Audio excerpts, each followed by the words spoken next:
अच्छा जी, सबसे पहले आके npm इंस्टॉल, ताकि हमारे पैकेजेस इंस्टॉल हो जाएं, जो कहाँ पे होते हैं, पैकेज डॉट जेसन के अंदर।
ठीक है जी, ये दो क्यों आ गए? अच्छा, वो आइकन रेप्लिकेट किया था मैंने लास्ट क्लास के अंदर। हम लोगों ने ये किया था, मैंने आपको एक ज़्यादा टास्क दिया था कि आपने क्या करना है, टॉगल बनाना है शो और हाइड पासवर्ड के लिए। ठीक है जी, जिन लोगों ने कर लिया भाई बहुत अच्छी बात है, जिन लोगों ने नहीं किया भाई तो उनके लिए लम्हा फ़िक्री है,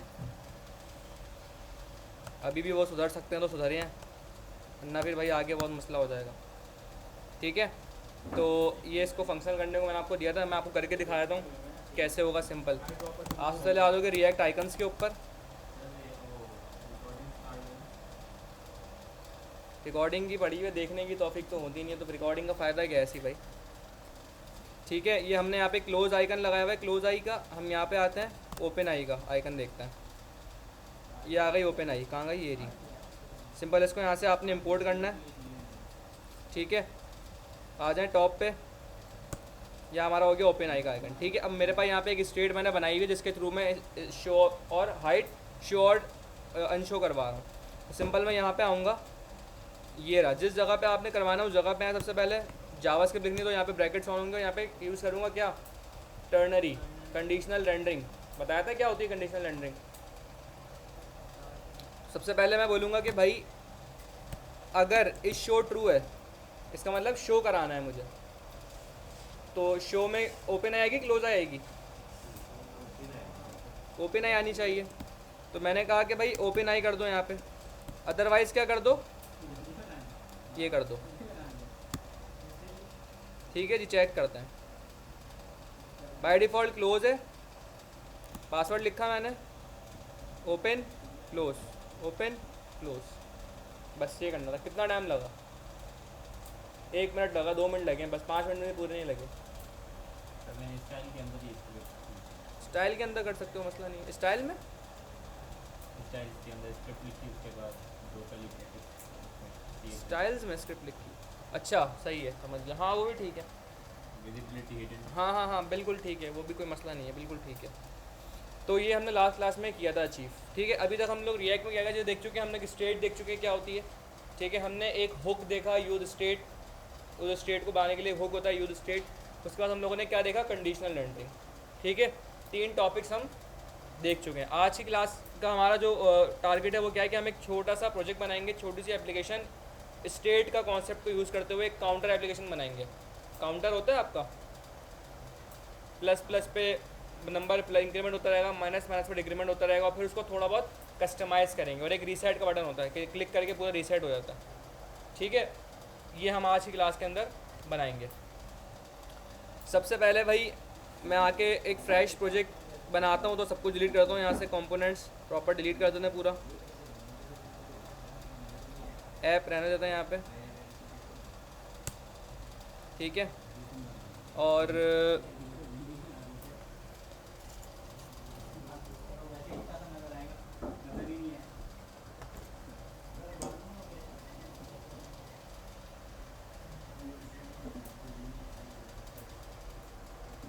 पूरा गया ये, बीजी मसला कर रही है आज।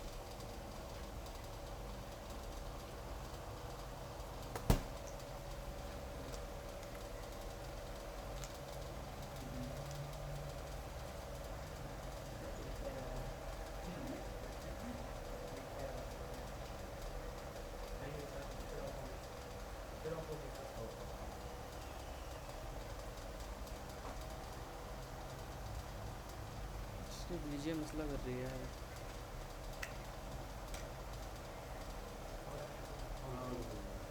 ये लेकिन हिल रहा है ना यहाँ पे।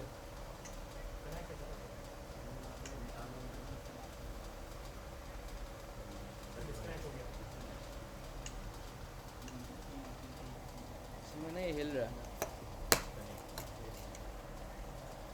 कोई ऐसी इसको रोकने की चीज़ हो ना यहाँ पे।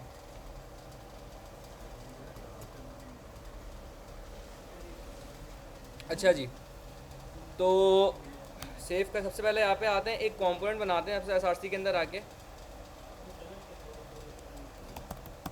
काउंटर, ठीक है, डॉट JSX, ठीक है जी। सबसे पहला से हमारा क्या होता है, इंपोर्ट रिएक्ट फ्रॉम रिएक्ट, ठीक है जी। फिर कंपोनेंट बना रहे हैं तो कंपोनेंट का नाम होगा const counter is equals to, ठीक है, और फिर क्या करते हैं, एक्सपोर्ट डिफ़ॉल्ट काउंटर, ठीक है। और क्योंकि कंपोनेंट है तो लाजमी क्या करेगा, JSX रिटर्न करेगा एक अदद। मैं यहाँ पे फ्रेगमेंट ले लेता हूँ, ठीक है, और यहाँ पे कैश में लिखते हैं फ़िलहाल टेस्टिंग के लिए काउंटर, और इसको यहाँ से उठाते हैं, यहाँ पे लेके आते हैं इंपोर्ट काउंटर, सही है। तो यहाँ पे लाके कंपोनेंट को कॉल कर देता है, चेक करता है। अच्छा, फॉर्म का एरर आ रहा है, फॉर्म मौजूद नहीं है यहाँ पे, काउंटर, ठीक है जी। अच्छा, आप लोगों ने, कितने लोगों ने बूटस्ट्रैप पढ़ी हुई है, जावास्क्रिप्ट में पढ़ाई भी, शायद अपनी हमने प्रोजेक्ट बनाया था टू डू एवरीथिंग, वहाँ लगाई भी थी मैंने। बूटस्ट्रैप के अंदर किस तरीके से हम, सॉरी, रिएक्ट के अंदर हम कैसे बूटस्ट्रैप यूज़ करते हैं, ठीक है। इसका आसान तरीका है, आप सिंपल यहाँ पे जाएंगे, एक वेबसाइट है जिसका नाम है रिएक्ट स्ट्रैप, ठीक है। हम अभी बूटस्ट्रैप लगाना सिखा रहा हूँ, लेकिन हम आगे जाके टेलविंड पढ़ेंगे, टेलविंड CSS, ठीक है।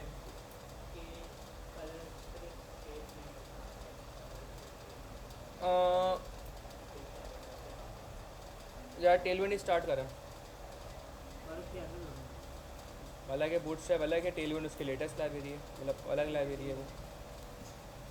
चले पहले बूटस्ट्रैप करते हैं, फिर कोई प्रोजेक्ट करेंगे आगे तो उसमें हम टेलविंड यूज़ कर लेंगे।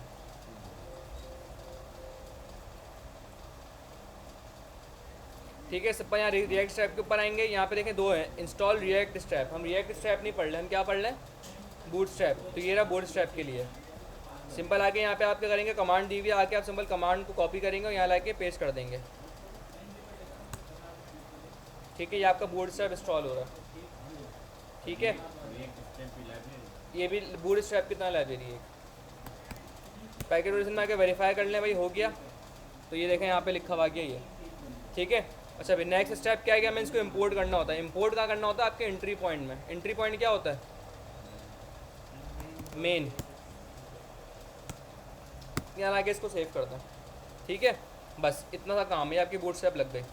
चेक करते हैं भाई, कैसे चेक करते हैं, यहाँ पे आते हैं, एक बटन बनाते हैं,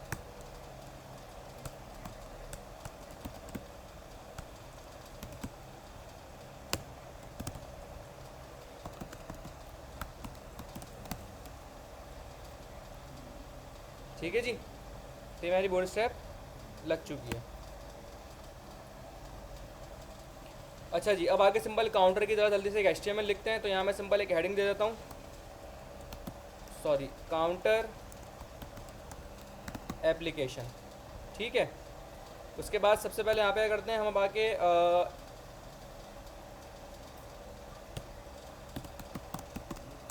एक कंटेनर ले लेते हैं, ठीक है। उसके अंदर एक रॉ ले लेते हैं, उसके बाद कॉल 6 रॉ को देते हैं जस्टिफाई,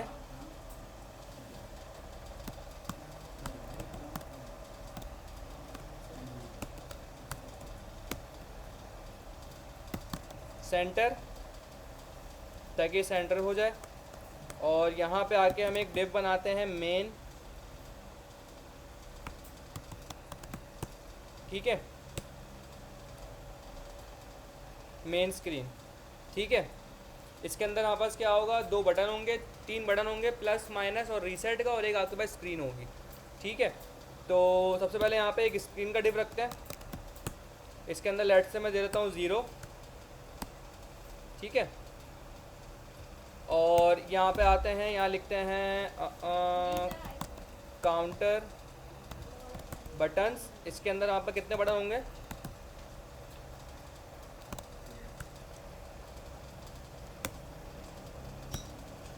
सबसे पहला होगा यहाँ पे प्लस का, माइनस का, और फिर आपका होगा यहाँ पे एक रीसेट का।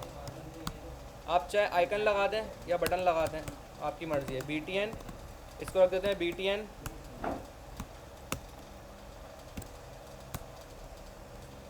प्राइमरी, इसको रख देते हैं BTN।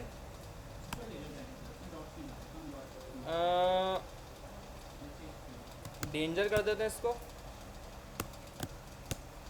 कर देते हैं BTN वार्निंग, ठीक है जी।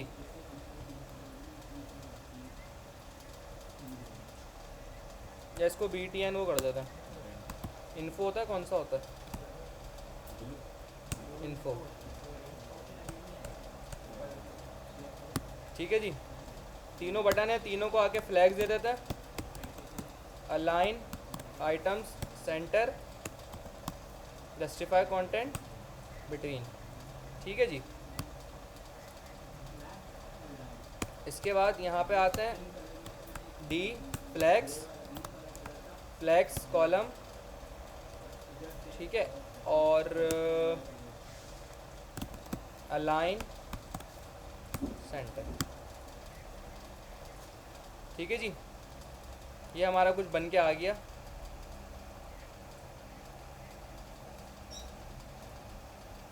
ठीक है जी। हमारा कॉल हो गया, और ये डिव्स हो गए हमारे, कॉल 6 हैं, ये डिव है आपका, ये स्क्रीन का डिव हो गया, ये बटन्स हो गए आपके। अच्छा, यहाँ पे आ करके इसको मैं दे देता हूँ विथ 100, ताकि थोड़ा सा गैप आ जाए। 100 नहीं देते इसको, पता नहीं 75 यहाँ पे होता ही नहीं होता, होता है विथ 75।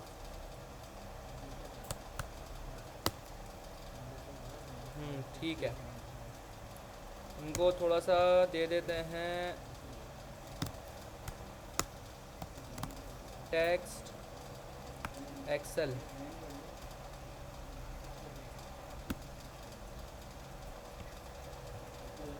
पता नहीं यहाँ पे क्लास चलती ही नहीं चलती है वाली, टेलविंड में तो चलती है। खैर फ़िलहाल अभी इसको यहीं रखते हैं, ठीक है। बाकी यहाँ पे इसको हम दे देते हैं BG डार्क, ठीक है। PX दे देते हैं इसको, या P दे देते हैं 3, 2 दे देते हैं, और PX 3 दे देते हैं। राउंडेड दे देते हैं 5, ठीक है,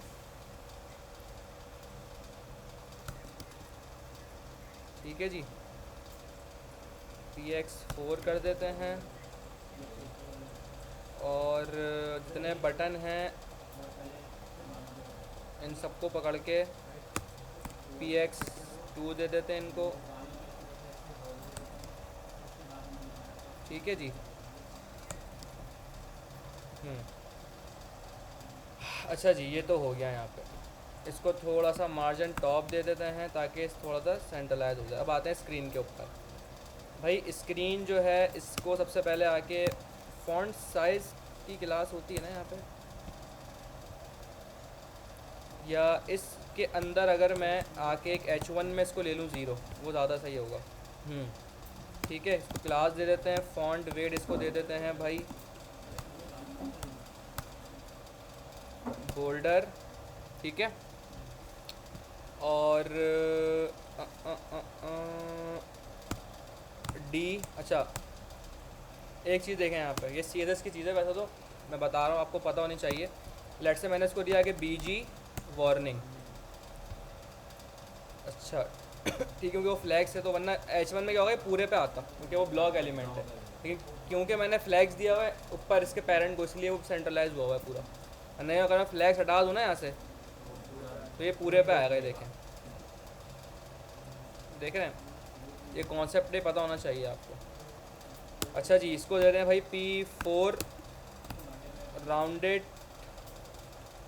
5, P4 ज़्यादा हो गया, P3 कर देते हैं, P2 कर देते हैं और PX3 कर देते हैं। ठीक है जी, ये थोड़ा सा हमने डिज़ाइन बना लिया। अब हमें करना क्या है, करना ये है कि भाई सिंपल इस प्लस के ऊपर क्लिक करने पे ये इंक्रीमेंट होता रहे, इस माइनस पे क्लिक करने में डिक्रीमेंट होता रहे, और रीसेट पे जैसे क्लिक करूँ तो ज़ीरो हो जाए। कैसे होगा भाई ये काम?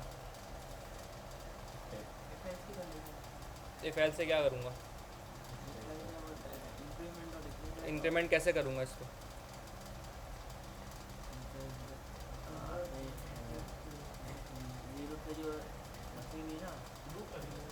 लूप लगेगा क्यों?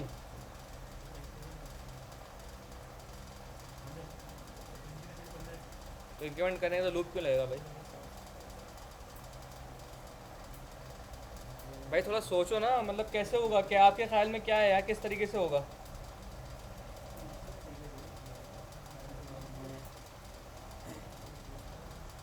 ये चीज़ उठाई आपने और ये चीज़ आपने इफ टेंस में लगा दी, उसको इंक्रीमेंट करवाया। इंक्रीमेंट कैसे करवाऊंगा? ठीक है उठा ली मैंने। आई वो आप फॉर लूप से बनाएंगे। देखिए सबसे पहली चीज़ तो ये है कि भाई मुझे ये ज़ीरो है ना, ये क्या एक वैल्यू है, वैल्यू है। तो मुझे पहले बात है तो कहीं ना कहीं स्टोर करवाना पड़ेगा। बस स्टोर करवाने के लिए क्या लेते हैं हम नॉर्मली, कोई वैल्यू कहाँ स्टोर करवाता हूँ मैं? आप दोनों से सवाल है मेरा भाई, कोई वैल्यू है मैं कहाँ स्टोर कराता हूँ उसको? वेरिएबल के अंदर। Very good. अब रिएक्ट के अंदर वेरिएबल का मतलब क्या होता है? कंपोनेंट। रिएक्ट में वेरिएबल का मतलब क्या होता है भाई? ये चीज़ सीख के बता रहा हूँ, ये रोज़ाना बात बता रहा हूँ ये चीज़ में। रिएक्ट में वेरिएबल का मतलब क्या होता है? आईडी। भाई आईडी को गोली मारो, मैं ये पूछ रहा हूँ रिएक्ट के अंदर वेरिएबल का मतलब क्या होता है?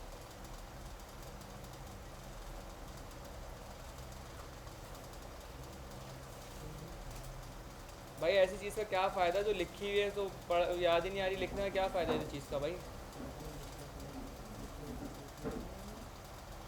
देख के बताओ तीनों जल्दी से, क्या होता है रिएक्ट में वेरिएबल का मतलब?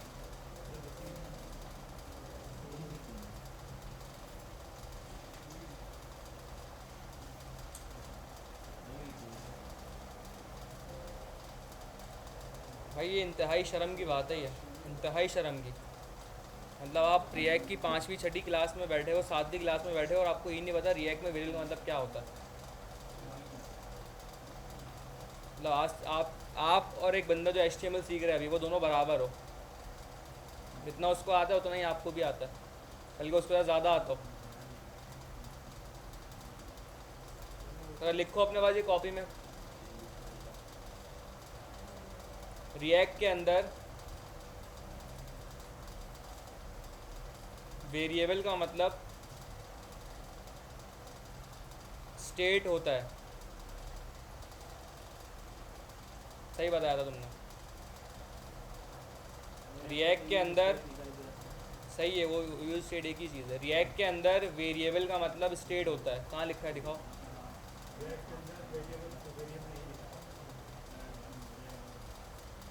मैं भी ना वहीं से उठ के यहाँ आया हूँ जहाँ तुम बैठे हो ना, जिस चेयर पे, मैं उस चेयर पे था, मैं उठ के यहाँ, आप तो वहीं से उठ के यहाँ आया हूँ, डायरेक्ट नहीं बैठा यहाँ पर। तुम अगर समझ रहे हो कि मैं कि गाँव से आया हूँ यहाँ पे, तो ऐसा नहीं है भाई। जो तुम हरकतें कर रहे हो मैं करके छोड़ चुका हूँ।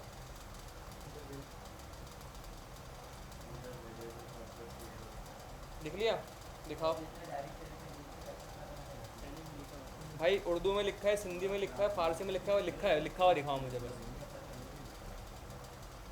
तो मैंने कहा था एक नई कॉपी बनाना, अपनी बना ली। इसमें सिर्फ जावा से काम है। मिक्स है तो भाई अलग कर दी ना कॉपी। मिक्स तो पहले भी थी मिक्स तो। मैंने आपसे कहा था एक अलग कॉपी बनाओ, इसके अंदर सिर्फ ये वाला काम होगा जो आप कोर्स पढ़ लो, जावास्क्रिप्ट, रिएक्ट, ये सब होगा इसमें बस, और कोई काम नहीं होगा। एक सेपरेट कॉपी बनाओ ताकि थोड़ा ज़्यादा सीरियस लो भाई इसको। दिख लिया?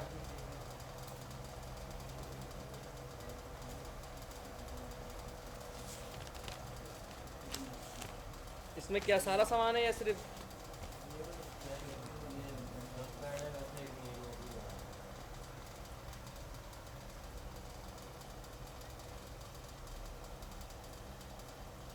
अब ये भाई याद रख लो, जब भी बात होगी वेरिएबल की रिएक्ट में, इसका मतलब स्टेट की बात हो रही है। और स्टेट कैसे बनती है? स्टेट कैसे बनाता हूँ मैं?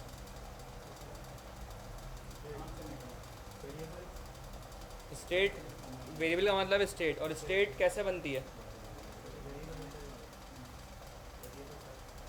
स्टेट तो वेरिएबल होती है, लेकिन स्टेट कैसे बनाते हैं रिएक्ट में?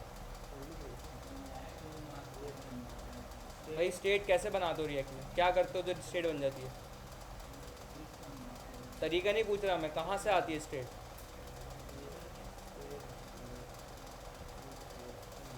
रिएक्ट में स्टेट कहाँ से आती है?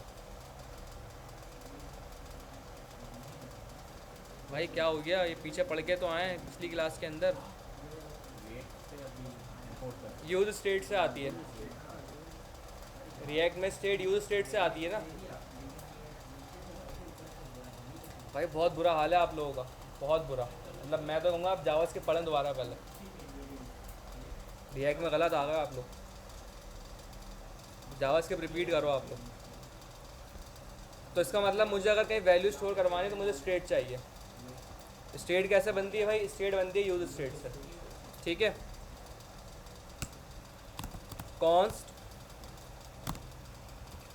सबसे पहले यूज स्टेट इंपोर्ट करेंगे। तो इंपोर्ट कैसे करते हैं भाई? यहाँ से आके, अच्छा रिएक्ट डॉट यूज स्टेट करो आप, या सिंपल ऑब्जेक्ट डिस्ट्रक्चरिंग करके भी आप इंपोर्ट कर सकते हो इस तरीके से, यूज स्टेट, ठीक है। यहाँ पे आओ, यूज स्टेट। अब यूज स्टेट में आप यहाँ पे क्या पास कर दो? सबसे पहले इनिशियल स्टेट। इनिशियल स्टेट मतलब जो आपने इनिशियल वैल्यू रखनी है। मुझे इनिशियल वैल्यू क्या रखनी है? मैं बाय डिफ़ॉल्ट मेरी एप्लीकेशन में यहाँ पे क्या आना चाहिए? 0 आना चाहिए। तो मैं यहाँ पे क्या रख दूँगा? 0। यूज स्टेट आपको दो चीज़ें देता है, एक स्टेट वेरिएबल देता है जिसमें आपकी फाइनल स्टेट पड़ी हुई होती है, और एक उसको अपडेट करने का फंक्शन देता है। तो मेरी स्टेट का कोई मैं नाम, जैसे काउंटर रख देता हूँ नाम में फॉर एग्जांपल, और एक अपडेट फंक्शन आ रहा है पे सेट काउंटर, ठीक है। अब इस काउंटर में क्या पड़ा हुआ होगा? अगर मैं काउंटर कंसोल कराऊंगा तो क्या मिलेगा मुझे? 0, क्योंकि भाई जो इनिशियल स्टेट में पास होता है वो यहाँ पे आता है। अच्छा भाई क्या सबूत है इस बात का? इसका सबूत देखते हैं। तो मैं यहाँ पे 0 के बजाय यहाँ पे काउंटर को कॉल कर लेता हूँ, ठीक है। अगर काउंटर में 0 है तो मुझे यहाँ पे 0 दिखना चाहिए। चेक करता हूँ,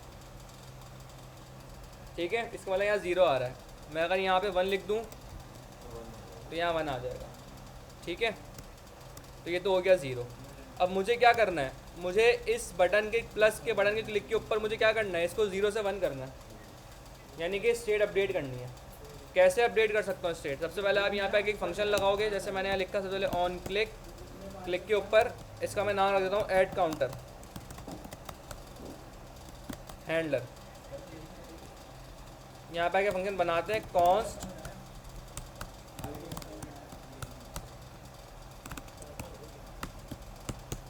सही है। अब इस प्लस पे मुझे क्या करना है? स्टेट अपडेट करनी है, यानी कि 0 के अंदर 1 को प्लस करना है। काउंटर की जो पहली वैल्यू इसके अंदर +1 हो जाएगा। तो क्या लिख, कैसे अपडेट करूँगा?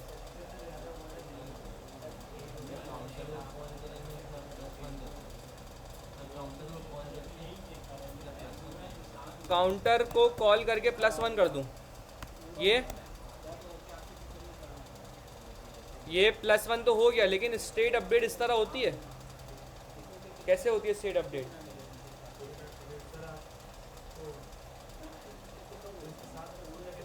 स्टेट अपडेटिंग फंक्शन, इसका नाम ही होता है स्टेट अपडेटिंग फंक्शन। तो नाम पढ़ के ही समझ में आ रहा है क्या करेगा ये? क्या करेगा? किसको? स्टेट को अपडेट करेगा। भाई जब इसका नाम रखा गया है स्टेट अपडेटिंग फंक्शन।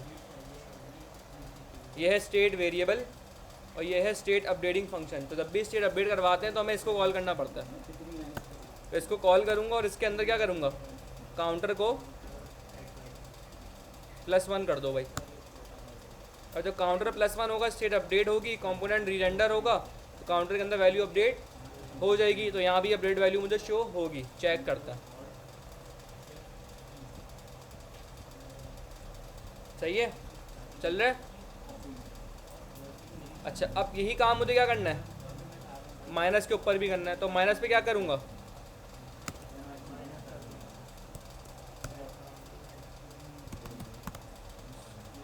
सिंपल जैसे ये ऐड किया है ऐसे ही क्या कर लूँगा, माइनस कर दूंगा। और यहाँ पे क्या हो रहा होगा, प्लस के बजाय माइनस हो जाएगा। 17 है। अब रीसेट करना है मुझे, मतलब 0 हो जाए। तो रीसेट का क्या करूँगा, कैसे बनाऊँगा,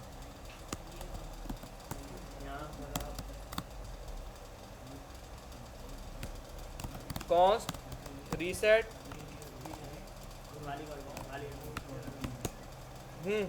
क्या करूँगा, खाली कर दूँ,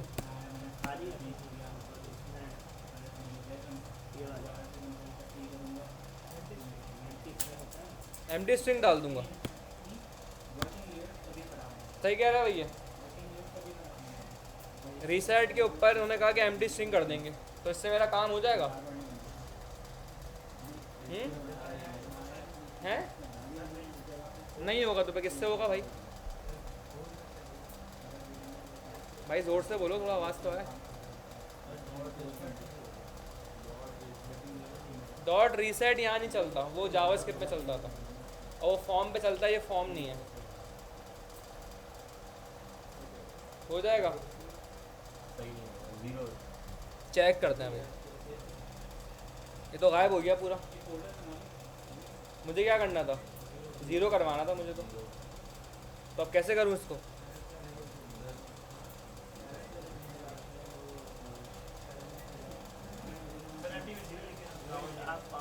यहाँ 0 लिख दूँ, ऐसे ऐसे लिखूँ या ऐसे लिखूँ,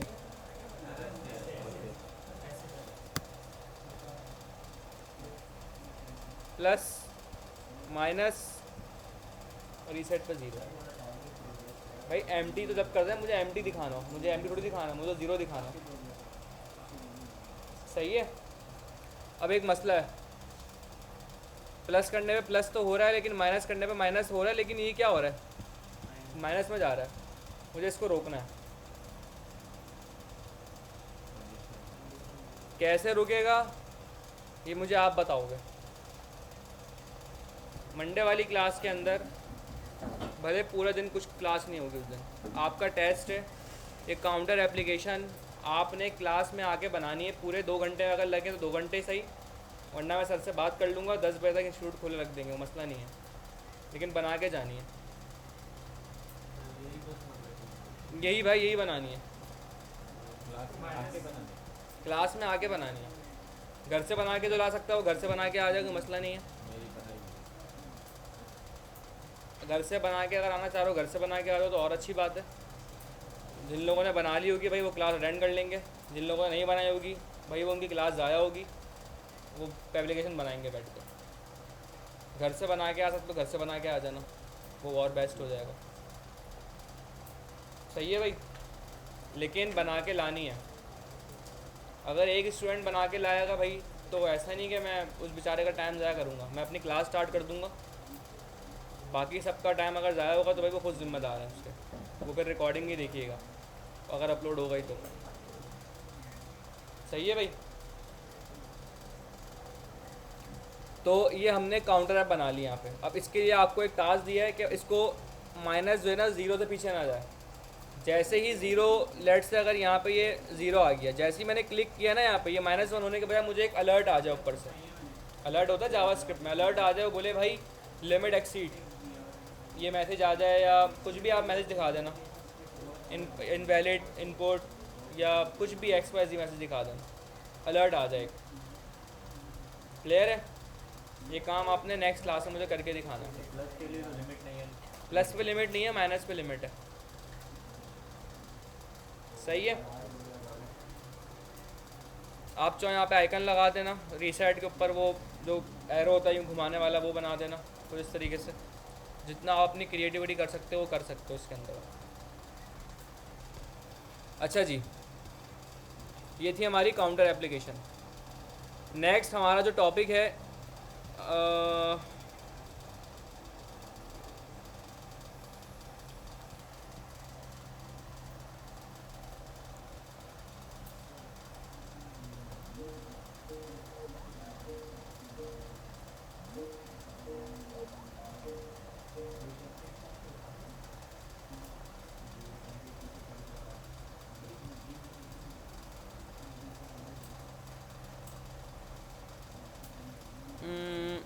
ये हमने देख ली हैं, और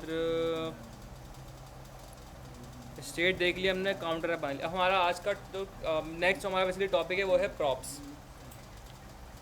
देखिए कंपोनेंट्स, इसको हम आज इंट्रोडक्शन के हद तक रखे होंगे, हमारे पास टाइम नहीं है क्योंकि बहुत बड़ा टॉपिक है। प्रैक्टिकली इसको कल नेक्स्ट क्लास में देखेंगे, लेकिन अभी इंट्रोडक्शन आपको बता देता हूँ। देखिए कंपोनेंट्स क्या होते हैं, सबसे पहला सवाल तो ये है। वेरी गुड, फंक्शंस होते हैं। डिफरेंस क्या होता है भाई फिर फंक्शन और कंपोनेंट के अंदर? अगर फंक्शन ही होता है तो बस इसका नाम कंपोनेंट को रखा, फंक्शन रख दो उठा के, क्योंकि भाई ये JSX रिटर्न करता है। ये डिफरेंस होता है एक कंपोनेंट और एक फंक्शन के अंदर। कंपोनेंट लेकिन it's just like a function, ठीक है।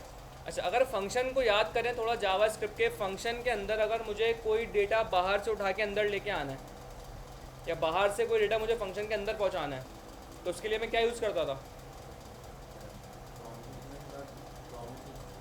प्रोमिसेस। सवाल सुनने दोबारा गौर से। मेरे पास एक फंक्शन है, मुझे फंक्शन के अंदर कोई डेटा चाहिए फंक्शन के बाहर से, तो मैं क्या करता था उसके लिए? पैरामीटर्स और आर्गुमेंट्स का यूज़ करता था। पैरामीटर्स कहाँ पास होते हैं? फंक्शन कॉल करते वक्त या फंक्शन जब बनाते हैं उस वक्त? उसमें पैरामीटर होते हैं। जो कॉल करते हैं उसमें क्या, जो होता है उस पास करते हैं उसमें क्या बोलते हैं? जब फंक्शन को कॉल करते हैं उसके अंदर जो चीज़ पास करते हैं उसको क्या बोलते हैं?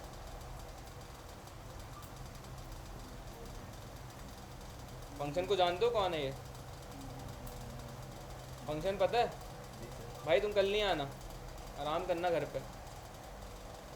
क्या बोलते हैं उसको? आर्ग्यूमेंट। वेरी गुड, आर्ग्यूमेंट्स कहते हैं उनको।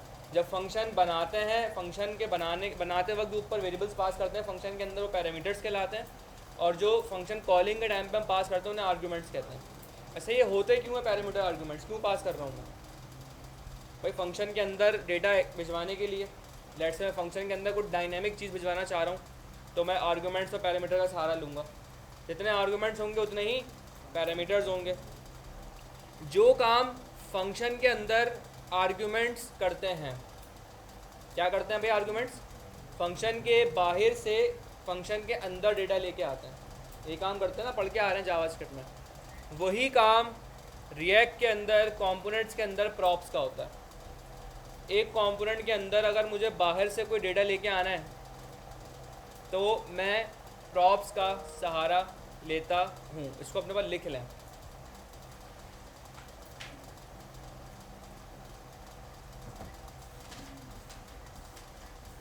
फंक्शंस के अंदर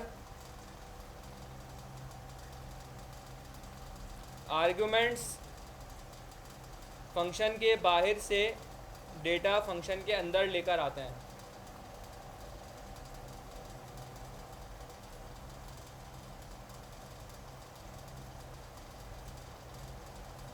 आर्ग्यूमेंट्स फंक्शंस में फंक्शन के बाहर से डेटा फंक्शन के अंदर लाते हैं।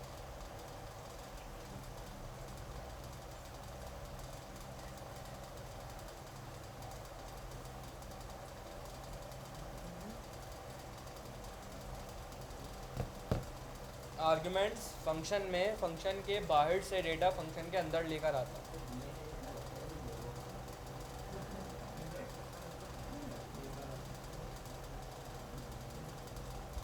सिंपल सा लिख लो, कुछ भी तो समझ में आ रहा है, मैं ऐसे ही बता रहा हूँ। मैं तो आर्ग्यूमेंट्स का काम क्या होता है? फंक्शन के बाहर से डेटा फंक्शन के अंदर लेके आना, बस ये लिख लो।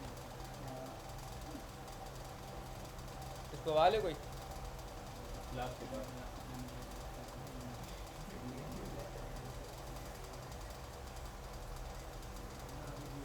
लिख लिया। आर्गूमेंट का काम क्या होता है, फंक्शन के बाहर से डेटा फंक्शन के अंदर लेकर आना है। प्रॉप्स और रिएक्ट में ये काम प्रॉप्स करते हैं, कंपोनेंट के बाहर से डेटा कंपोनेंट के अंदर लेकर आता है।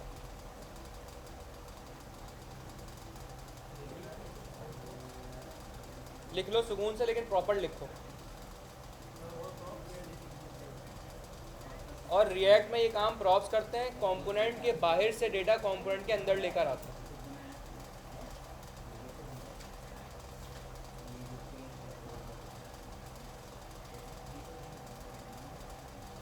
जावास्क्रिप्ट में जैसे आपने पढ़ते हैं ना स्टार्टिंग में, बिल्कुल अब जावास्क्रिप्ट की फर्स्ट क्लास से आपने पढ़ते वेरिएबल्स, ऑपरेटर्स, ये कोई हाई फाई जावास्क्रिप्ट नहीं है, ये बेसिक हैं।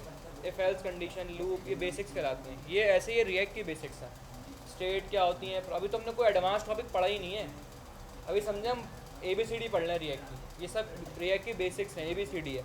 स्टेट क्या होती हैं, प्रॉप्स क्या होते हैं, यूज स्टेट क्या होता है, आगे पढ़ेंगे यूज इफेक्ट क्या होता है, ये सब बेसिक्स हैं। एडवांस तो अभी कुछ आया ही नहीं है। अभी से अगर आप भी बेसिक में फंसे रहेंगे तो एडवांस कैसे करेंगे भाई।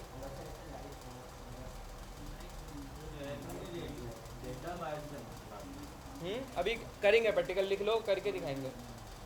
मतलब एक कंपोनेंट से अगर मुझे दूसरे कंपोनेंट डेटा पहुंचाना है, मैं कैसे पहुंचाता हूँ, प्रॉप्स के थ्रू पहुंचाता हूँ। प्रैक्टिकली इसको हम करते हैं नेक्स्ट क्लास में, क्योंकि अभी आधा कराऊंगा आधा बाद में कराऊंगा, तो वो समझ में नहीं आएगा। ठीक है जी, तो आज की क्लास ये एंड करते हैं।